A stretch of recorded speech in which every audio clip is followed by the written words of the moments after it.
Assalamualaikum, salam sejahtera, selamat pagi anak-anak. Bagaimana kabarnya hari ini?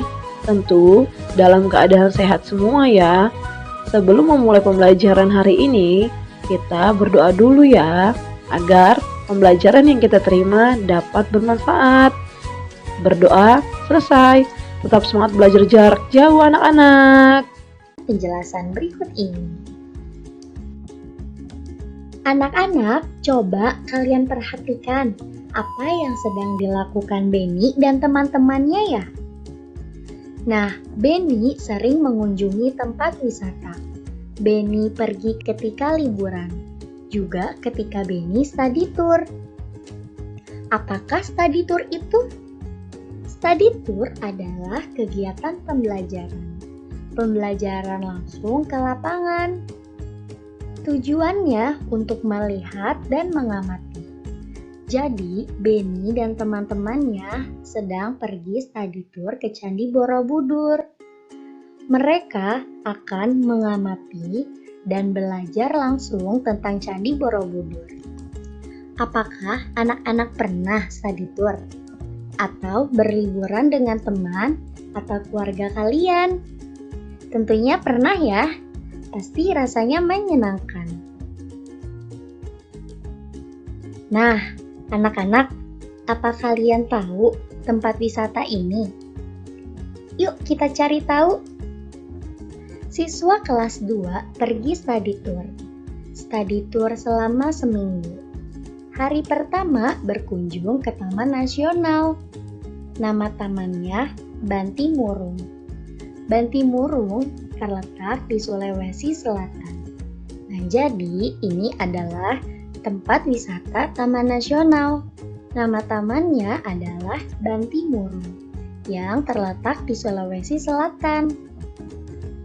Lalu, sambil istirahat, siswa bernyanyi lagu pemandangan. Sebagian siswa lainnya membaca puisi. Ini lagu yang berjudul Pemandangan, yang bisa juga dibaca jadi sebuah puisi. Tapi, kenapa kata-kata di sini tidak lengkap ya? Nah, anak-anak, kemarin kita sudah belajar mendeklamasi puisi bersama Ibu. Sekarang kita akan belajar melengkapi isi puisi dengan kata yang terdapat pada tabel. Bagaimana ya caranya? Ada 4 hal yang harus kalian perhatikan cara melengkapi isi puisi. Pertama, bacalah puisi dengan seksama. Kedua, pilih kata yang sesuai dengan isi baris puisi yang belum lengkap. Ketiga, menggunakan kata yang berhubungan atau nyambung dengan tema puisi. Keempat, gunakan kata yang baik atau benar. Ayo anak-anak, kita bersama melengkapi isi puisi dengan kata yang terdapat pada tabel. Pemandangan. Memandang titik-titik dari atas bukit. Kata apa yang pas untuk melengkapi puisi pada baris pertama?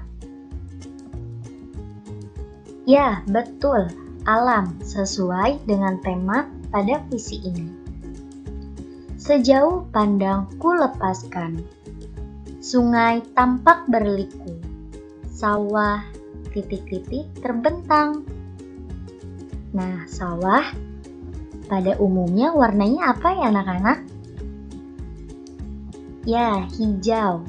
Sawah hijau terbentang, bagai permadani di kaki langit, titik-titik menjulang.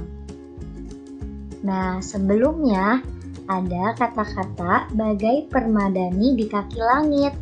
Nah, itu menunjukkan bahwa kata apa ya anak-anak? Ya, gunung.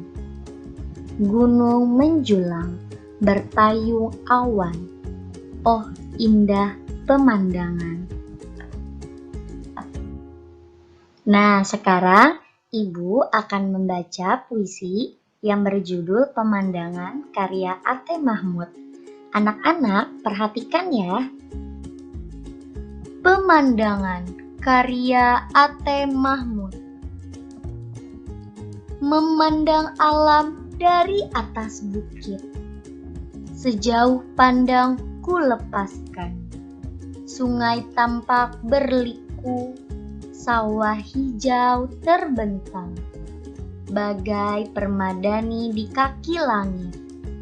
Gunung menjulang berpayung awan. Oh, indah pemandangan. Nah, seperti itu anak-anak, cara melengkapi isi puisi dengan kata yang terdapat pada tabel. Lalu, Benny melihat botol bekas minuman. Botol tersebut berserakan. Kemudian, Benny mempunyai ide. Benny ingin memanfaatkan botol tersebut. Lihat teman-teman, ada banyak botol bekas. Bagaimana kalau dimanfaatkan? Jadikan saja pot tanaman. Ide yang bagus, Benny. Botol bekas minuman dapat dibuat pot tanaman. Jadi, aku dan kamu tidak perlu membeli pot. Bahannya yaitu botol bekas minuman, tanah, air, dan tanaman. Bagaimana ya cara membuat pot tanaman dari botol bekas? Anak-anak, di sini ada contoh pot botol bekas yang sudah jadi.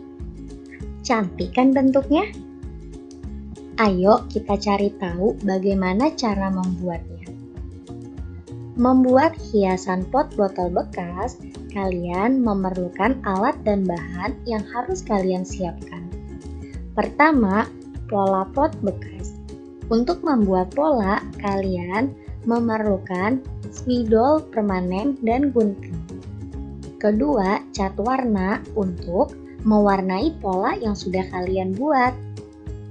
Dan ketiga, kuas sebagai alat bantu untuk mewarnai. Adapun cara membuat hiasan pot botol bekas. Pertama, sediakan alat dan bahan yang sudah kalian siapkan. Kedua, gambar pola sesuai keinginan kalian. Ketiga, beri cat warna agar menarik. Keempat, jemur pot yang sudah dicat sampai kering. Jika potnya sudah kering, kalian bisa masukkan tanah dan tanamannya. Jadilah hiasan pot botol bekas yang menarik. Mari kita perhatikan gambar berikut ini. Nah, ini ukuran botol bekas berbeda-beda. Botol ada yang tinggi, botol ada juga yang pendek. Tinggi botol bekas pertama adalah 26 cm. Tinggi botol bekas kedua adalah 15 cm. Berapakah tinggi kedua botol tersebut? Ayo anak-anak kita cari tahu jawabannya. Tentu kalian masih ingat kan bahwa 1 meter sama dengan 100 cm. Jadi, yang diketahui tinggi botol pertama sama dengan 26 cm. Tinggi botol kedua sama dengan 15 cm. Yang ditanya, tinggi kedua botol. Lalu dijawab, tinggi kedua botol sama dengan tinggi botol pertama ditambah tinggi botol kedua. Jadi, 26 cm ditambah 15 cm sama dengan 41 cm. Cara menghitungnya disusun ke bawah ya anak-anak. Jadi, tinggi kedua botol adalah 41 cm. Nah, anak-anak, untuk menjawab soal cerita seperti ini, harus ada diketahui, ditanya, dan dijawab ya, sehingga dapat mempermudah kalian untuk menyelesaikan soal. Ayo anak-anak kerjakan soal-soal latihan berikut ini. Jawablah dengan jujur dan mandiri. Tidak boleh ditulisi oleh ayah, ibu, atau yang lain.